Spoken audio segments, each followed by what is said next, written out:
Hey everyone, Sajeel Qureshi here with another episode of RevOps 500, and today I'm pretty pumped because for our guest, our guest is someone who is a growth, marketing, and sales operation manager at Lizzie for a little bit.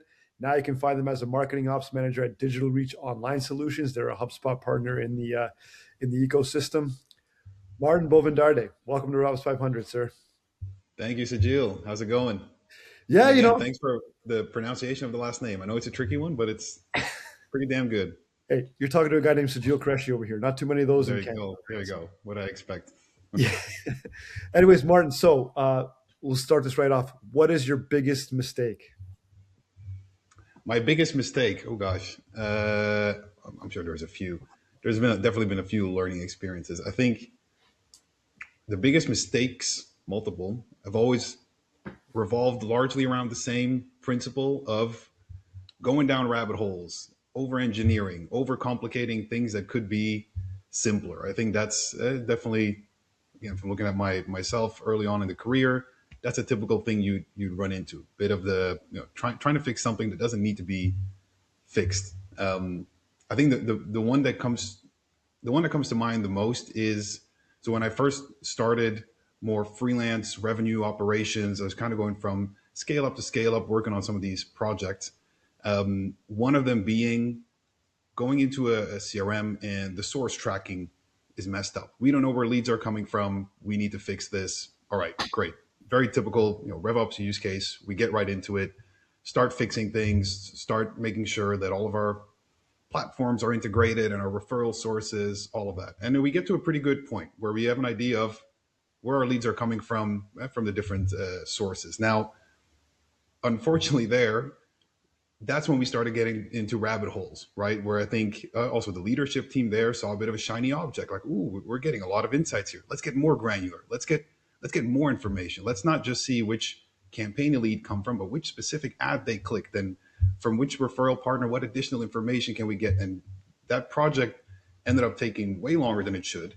I think we spent months updating, the source tracking, et cetera, only to then have that final handoff presentation with the relevant teams of sales, marketing, et cetera, and essentially getting the reaction, the equivalent of "cool story, bro. Don't really care about all these details. We're not actually using this, et cetera." I remember that was a bit of a wake up call of like, what exactly did I spend the last 2 months on working on in extreme detail?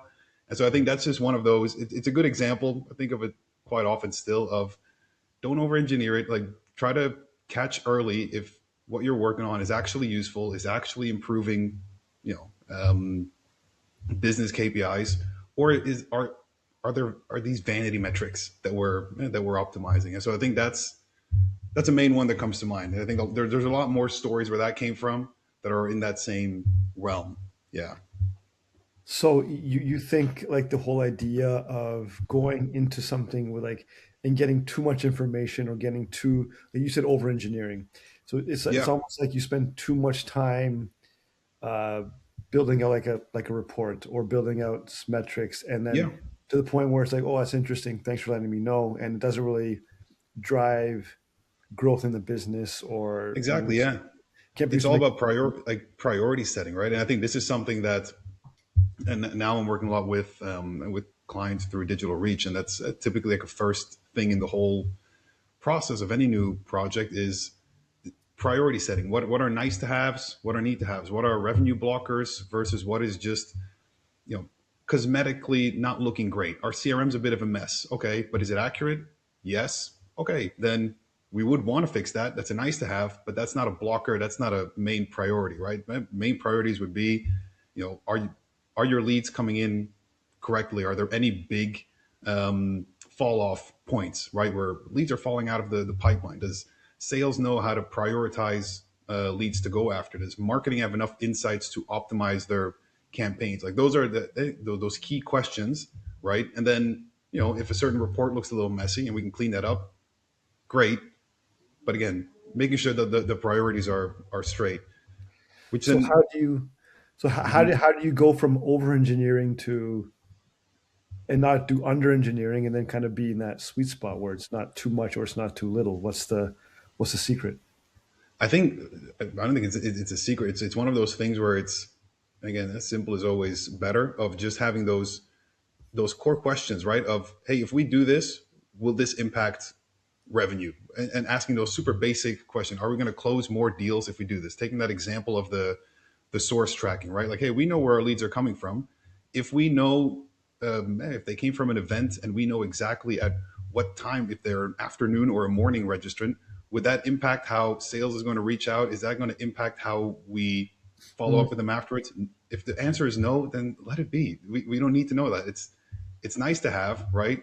And I think this is in RevOps, but in marketing in general, in I guess multiple fields, right? This shiny object syndrome is very real, right? There's a lot of possibilities out there. You can get extremely granular with how you put things together, and a lot of this looks really good on slide decks and reports and in lucid charts and Miro boards, etc. But then when it comes to, does this actually work in reality? Does it actually impact business? That's usually a whole separate question. And so I think that's, at least in recent years, been more my philosophy in the whole RevOps space, is kind of stepping away from the over engineered, super fancy, RevOps strategy models that would work in a theoretical perfect organization. Stepping away from that and more looking at, okay, just real world RevOps, imperfect teams, right? Like top sales reps who are going to ignore processes because they hit their quota anyway, so they don't care. Okay, that's reality, that's happening. So how do you build around that? How do you incorporate that instead of fighting against it, and then causing tensions, right? So I think that's, yeah, generally been my approach to RevOps in recent years. But it's always just asking those basic questions. Does this actually drive bottom line revenue? Yes, no. That's usually a pretty good guideline. Okay, so you're the only real question that you're saying that when it comes to any sort of engineering that you have is this: if I go through this engineering project or this, if I go through it and look at and find this problem, is this going to solve the problem of growing revenue, making money, or not, right? And if it's not, are you saying that you put that in something and put in the department of things you could do and not necessarily things that you will do? Is that Right. So that would okay? be like that first one. And I think and there's more questions, right? But I think that would be like a first one of, um, are we fixing something that's actually broken, or is it, or is it a nice to have? And then you get more into, I guess, the next steps, right? So let's say we've identified, no, it is actually broken, right? There's drop offs. We don't know where leads are coming from, or, well, let's take that example, right? We don't know where leads coming from. Just sticking to the same example. Mhm. Okay, that is an issue, right? So we know that is, because if we don't know this, we can't optimize towards our general inbound stream. So that definitely makes sense. Next question is then, what's the simplest fix, right? So again, keeping it super simple, not what are all the different things that we could be collecting. Like, no, that's, then we're looking too broad. What's the simplest fix? And usually that's a collection of, making sure all of your different sources are integrated into a CRM. You have a source of Mhm. truth, et cetera. Okay, that's the simplest fix. And then I guess the third one would be, this is not necessarily relevant to the source example, but once you do have a fix set up, is at what point is it worth automating that process? And the answer usually is not right away, because this is, again, the whole real world, reality of things is, things change, things look good on paper, and then you're going to bump into exceptions and another exception and another change. Well, and this is one source, but it's actually really two sources if you think about it, etc. But and then you start puzzling that together. And so if you fully automated everything from day one, you run into issues. So the third point that I try to stick to there is, once we have a process in place, whether it's sales, source tracking, whether it's marketing, sales handoffs, um, leave it relatively manual, at least for a month, 2 months, 3 months.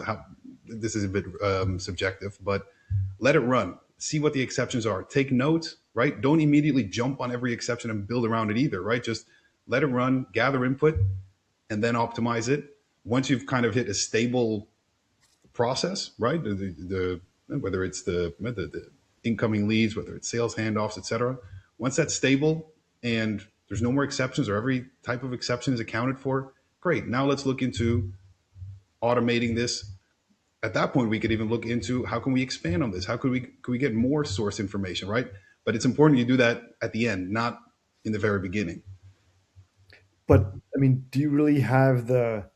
I mean, there's two questions I have. One is, it sounds like what you're saying is almost counterintuitive to what a typical marketing operations agency like Digital Reach would be doing, right? I mean, you want to engineer reports, you want to build out these things and Yeah, give more information to a client. Sometimes a client will just ask you, and they'll just say, yeah, "Give me this report." They'll say, you know, "Don't ask questions, just do it." You know how to do it. I don't know how to do it. That's why I'm paying you because you know how to do it. That's the yeah. first part. The second part of it is like if you're saying you got to give it time before you start to engineer to build around the exceptions. Oh, this one came offline, but it Mhm. came offline from this territory, so that's why it needs to go to this person automatically. Like you're Yep, saying you give it time before you build an exceptions. But how does that work when it comes to service delivery? Because they're going to say I wanted yep, that yesterday, and you're going to say, well, no, give it time, and then you have friction. Then they'll say, well, if you're not going to give it to me, then yep. maybe your competitor down the street is going to give it to me, or 100%. another, No, and another consultant, right? So how do you fight against that first overview? 100%. That is a tricky balance because it's like you said, it is counterintuitive, and it's a typical the way we work with clients at Digital Reach is it is very consultative, long term collaborations, right? Which you kind of need for this type of approach, right? Sure. So I know there's different agencies with different business models, right? Yeah. But if you're more of I'm coming in, I'm here to fix, I'm in and out, I'm here to fix a project, and then I'm back out. You, it's going to be much tougher to sell that approach. It doesn't really fit. So it is important if you want to do that type of approach that your business model allows for it, right? Which in our case, this is how we work with clients. It's long-term agreements. We're very consultative. We're working here with you, right? And these are long-term partnerships, long-term agreements. I think previously as well, I was working more on a freelance basis. In my case, I was not coming in and out on short-term projects, at least not the majority of the time. I was 1 year, a year and a half in a company, and we're setting up this larger, hey, we're optimizing our marketing and sales engine. So that is important to manage those expectations from the beginning. Say like, hey, Okay. I'm not coming in and out. Here's a proven model, and it's ready to copy paste. I'm going to come in, implement it, and then I'm out. Right? Like to make that clear from the beginning. That's not the approach. Nor do I think I don't want to say that never works because it does work at times, right? I think there's a lot of standardized RevOps processes that you can simply just copy Mhm. paste and they work across a lot of industries, right? So it's not like every RevOps use case is as tricky or difficult. Yeah. But I think if you do have those, right, you're working in industries that are a bit more niche. We work with a lot of nonprofits. Nonprofits, that's a whole different ballgame in terms of how their organizations work. You need that type of approach. You need to come in with realistic expectations. Say, we're going to start with a nice little graph. It's going to look pretty. And then we're going to poke holes in it. And then there's going to be things that fall short. And then we're going to have an issue here and we're going to have to revisit it and blah, blah, blah. And that's how you actually get to then eventually a RevOps model that actually works in the real world, right? But it's very much a challenge. That is true, right? Because it is counterintuitive, and I think also, especially in the world of marketing, and I sound so old when I say this, but like social media, and there's so much out there, and everything is very much and the way tools, etc., are promoted. It's very shiny object syndrome like, right? It's very easy. 3 clicks here, and then just copy paste this and Yeah. automate everything, and like that's the general messaging that I think a lot of folks and organizations have gotten used to, and that does kind of impact the expectations. So usually, if someone comes in and says, "Hey, we're not going to automate. We're going to leave it run for 3 months and see what issues we run into," that's not the most popular, I guess, opinion first of all. But usually, down the road, it does pay off, in my opinion. So I mean, you're saying a lot of things, and we're using the word counterintuitive a lot. I mean, because a lot of what you're saying, a lot of what you're doing, is counterintuitive to what typically consultants, marketing operations consultants would want to do. Right? They'd want to come in and really, you know, move fast, break things, change everything, and then Hmm.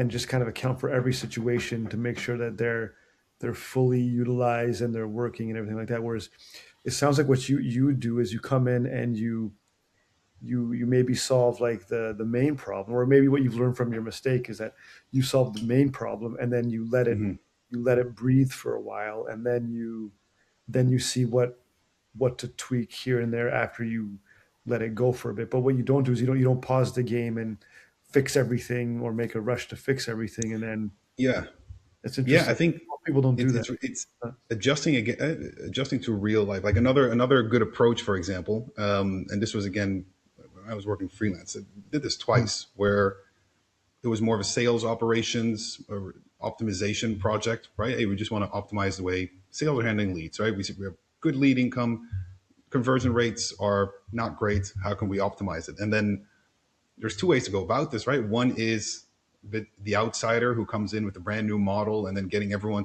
to fit into this new model.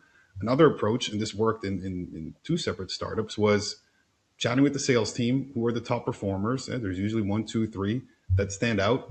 Shadow them, see what works, what steps do they do, what steps do they skip, and then learn from that. Build around that, because again, within that organization, I remember we had one.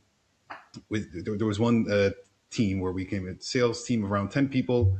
8 of them were consistently under target, and then you had one woman who was just hitting 200% quarter after quarter. So like, all right, let's follow this woman. Let's see what she's doing.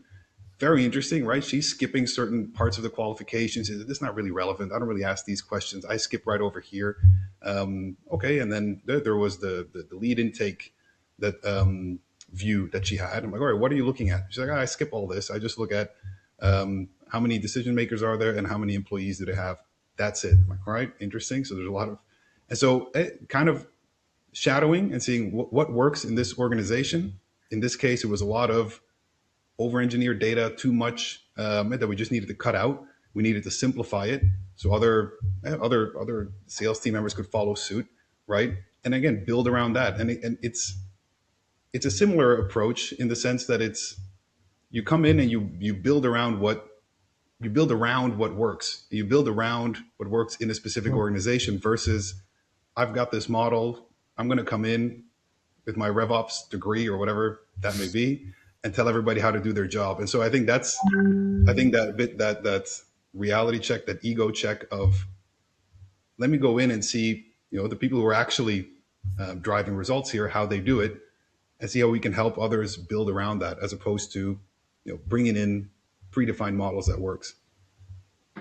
Got it. So for you, it's more about like playing to a team's strengths, I guess, like Yeah, to business's strengths, and and maybe finding out what they are, and then from there, you make tweaks, but you don't come in with yeah, these wholesale big changes. And you're saying you learn that over time because in the start of your career, you would come in and try and just wipe the table clean and put in the way yeah. that put in your view of perfection. Is that kind of how it went? Exactly, and seeing the downside. So for context, because I worked in sales initially as well. I worked for three, Yeah. 4 years in a sales role. So then you're at the forefront of that. You're sort of you're. I've been in that situation where I was in a sales team, and then a new approach would get laid out, and then a new approach, and then the next quarter they had another great idea. Now we have to start tracking this, and now we have to start logging this. And as a sales team, I remember at the time, a lot of what we were doing was just finding ways around whatever new rules came in. Where it's like we just need to get our job done. We know what to do, right? Let us just kind of do our job. And I remember even back then that disconnect. That's something that now in my more RevOps positions I try to avoid. Right, to be a lot more. You want to work with not just sales teams, but you want to work with teams and systems and build around that. Because I've seen the negative effects of trying to force a system that just doesn't fit. People are going to find workarounds. People are going to then ignore whatever gets set through. And I've seen some horrible examples of this. I think the worst one was there's an organization where they started putting a lot of emphasis on needing to track sales activities. So their whole sales team needed to, at the end of the year, have a certain amount of activities they need to track. Okay, there was a lot of push for this. If you didn't hit your numbers, you didn't get your bonus, blah, blah, blah. But this was a very manual process. So they were just pushing folks at the end of the year, the number needs to look like that. Other than that, we're not helping you actually automate anything or automatically track your emails. No, fully automated. As a result, what ended up happening, and this is crazy, it was like talking with all the sales teams, they were just at the end of the year, the last week or two, putting in all their activities for the entire year. And so, unless you have an insane memory, no one, this was all made up. So everyone was just making stuff up. What you ended up with was this CRM, again, filled with fake sales activities. Because I remember pulling the initial reports and trying to find trends in it, and just seeing the data was all over the place. I'm like, I don't get this at all. Mm-hmm. And then talking with the sales teams, oh, now that explains it. Everyone's just putting random things in there. Um, and then you think, what was the trade off here? So the trade off, I guess, was you have a completely messed up CRM that makes zero sense. Like you Mm-hmm. can't learn anything from it. For any newcomer, good luck digging into that. It doesn't tell you anything. And what do you get in return? Your end of year slides has like one graph that shows, hey, every rep had their sales activities done. Okay, great. Like that's not a good trade off, guys. Like that is, you know, those are, and that's again, for me, it's another example of trying to push something through, not working with the reality of a team, the reality of a situation, and then eventually leading to worse results. Your CRM is worse off. You have less useful data. You have inaccurate data. You're gonna make wrong decisions based on skewed information, um, because of trying to push something through that didn't match with the reality of a team, right? Okay, so let's talk about adaptation then, because you've in your mistakes, you're saying that like you tried to over engineer, and then obviously that didn't get adapted very well. Right now, let's talk about times when maybe you are trying to do the right thing, or like the current Martin thing, which is maybe less is more, and you're making small tweaks to grow revenue. And what if adaptation is not there at that point, where you say, okay, this is like a non-negotiable. I'm sure it happens. This is a non-negotiable. We need to do this because this is what grows revenue. This is what I feel like after watching for 3 or 4 months, this was going to grow revenue. And after that, you hear from people, I don't want to do that, or it's time taking, or it's really Yeah. difficult. How do you cross that bridge? So I think there's two things there, right? One is it could be that it's a misalignment, meaning like you're putting the responsibility on the wrong people, right? Like they're not incentivized to follow that process apart from being told that it's necessary. And so that, first of all, there might be some shifts needed there. Where I'm going to take that last example, right, of the sales activities that were logged, and that clearly within that organization that should not have been on the sales team. They don't have the tools to actually log it. So as a result, what they were doing was just making stuff up at the end of the year. So the adaptation was not there. They should have had RevOps, sales ops team in there that were owning that part of the implementation. They would probably look at it very differently. They would start looking at like what we did when we came in there, start setting up automated tracking for these for sales activities, saying like, hey, this we shouldn't do this manually. That's going to lead. So I think that's the first one. It could just be the responsibility is on the wrong person, and then you can push and push and push. It's going to be a very tough uphill battle, right? To actually get the adaptation if the alignment is wrong there. If it's on the wrong shoulders, it's going to be a tough battle. There are other cases where, like you mentioned, it is more of a non-negotiable, right? And you say like, no, on the sales, I'm picking on sales too much now, but on the sales side, right? If there's a qualification requirements, right, you need to fill these out. We can't put this responsibility on someone else. We need that information from you, right? As much as I try to avoid it, you do need to then set up some operational restrictions there and say, all right, you can't move deals through until you've done this, right? We can't have inbound leads come through until this is collected. So like setting up those restrictions. But I always want to be super cautious with doing that, because at that point you're setting up potential blockers in your Mhm. process, and in my opinion, you want to minimize that as much as possible, right? It should be organic. The adaptation should be organic. The only way you get to that is by whoever is responsible for a certain step has an incentive to actually execute that. And how can we make sure the right people have own the right steps of the Right. process? So that would always be step one.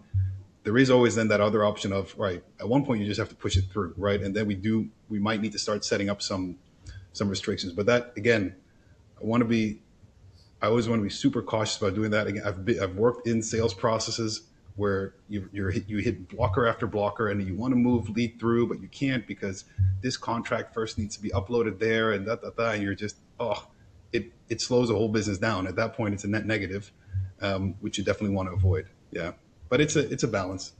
Yeah. Yeah, and it just seems like that's what keeps teams back, right? Half the team wants to move in one direction, the other half of the team is maybe they want to, but they're not moving Right. quick enough or whatever. And that doesn't matter if it's in sales, finance, marketing, whatever. Yeah. But it's interesting though that like you would still see that you just even though you don't make as many changes now because of your your mistakes of over engineering. Even then, when Hmm. you try and make relatively small adjustments, you will still Hmm. see that pushback in larger organizations and stuff Yeah. like that. No, you'll still get that. I think. Yes. Yeah. Sorry. Go ahead. Yes. So no, what I was going to ask is like on the topic of the organization that you work with, like, do you see a difference when you're trying to engineer a solution like with a smaller team and with a bigger team and stuff like that? Is it harder? Is it easier?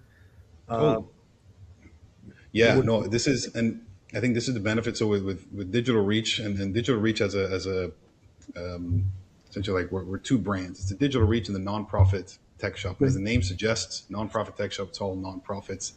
Digital reach is a wide range of industry. So okay. all that to say that the type of projects that we're working off, they range significantly. So we were working with companies with several hundreds, like enterprise level companies. Mhm. There's more scale ups. There's these sort of grassroots nonprofit organizations. So all that to say that again, I think goes back to the whole principle of there's not one model that applies everywhere. I think especially with the clients we work with, that's the same.